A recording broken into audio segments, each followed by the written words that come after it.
Hi, நான் இன்றைக்கி ஒரு பொரியல் செய்ய போகிறேன். நிறைய காய்கறிங்க போட்டு நான் ஒரு பொரியல் செஞ்சுருந்தோம் இல்லையா, அந்த மாதிரியே ஒரு பொரியல் தான் இது கூட. இனி இதுக்கு என்னென்ன தேவைன்றது நம்ம பார்க்கலாம். கருணக்கிழங்கு ஒரு சின்ன பீஸு, கேரட்டு ஒன்று, வாழைக்காய் ஒன்று, உருளைக்கிழங்கு ஒன்று, மிளகாத்தூள் அரை டீஸ்பூன்,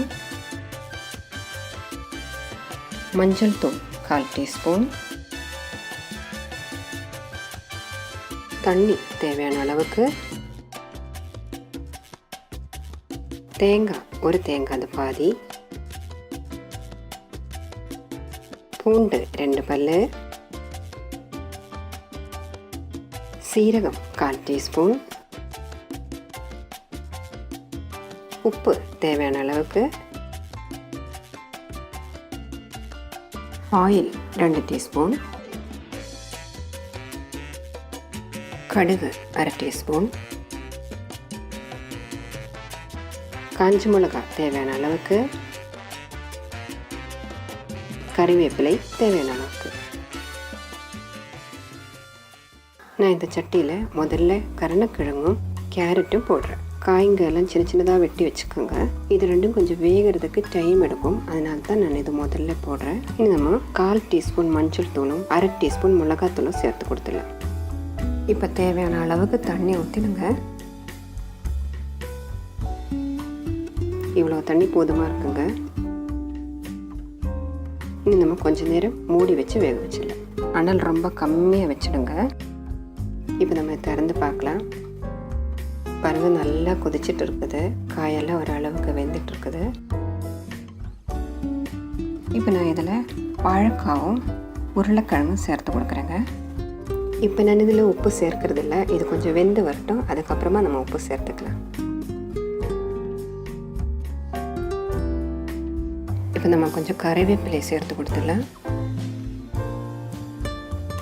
இது எல்லாத்தையும் ஒரு முறை மிக்ஸ் பண்ணி விட்டுட்டு இன்னும் கொஞ்சம் நேரம் நம்ம மூடி வச்சு வேக வச்சிடலாம்.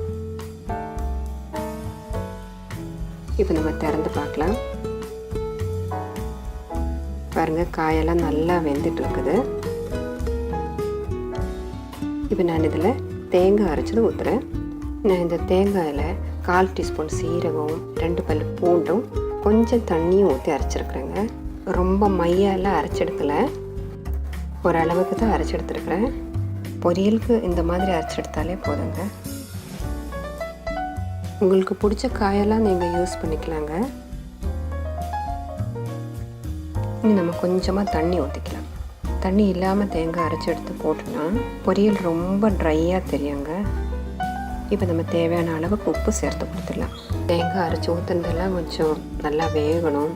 அது மட்டும் இல்லை, காய்கறியிலலாம் உப்பு பிடிக்கணும். அதனால் நம்ம கொஞ்சம் நேரத்துக்கு இது மூடி வச்சு வேக வச்சிடலாம். பாருங்கள், காயெல்லாம் ரொம்ப நல்லா வெந்துட்டு இருக்குது. தேங்காய் அரைச்சி ஊற்றுனதெல்லாம் நல்லா வெந்துட்டு இருக்குது. இது நம்ம இதை இறக்கி வச்சுட்டு கடுகு கறிவேப்பிலையெல்லாம் தாளித்து ஊற்றலாம். நான் ஒரு கடாயை சூடு பண்ண வச்சுருக்கிறேன். கடாய் சூடானதும் நான் அதில் 2 டீஸ்பூன் எண்ணெய் ஊற்றுறேன். எண்ணெயெல்லாம் சூடாகிட்டு இருக்குது. நான் இப்போ இதில் கடுகு சேர்க்கிறேன். இப்போ நம்ம கறிவேப்பிலையும் காஞ்ச மிளகாவும் சேர்த்து கொடுத்துடலாம்.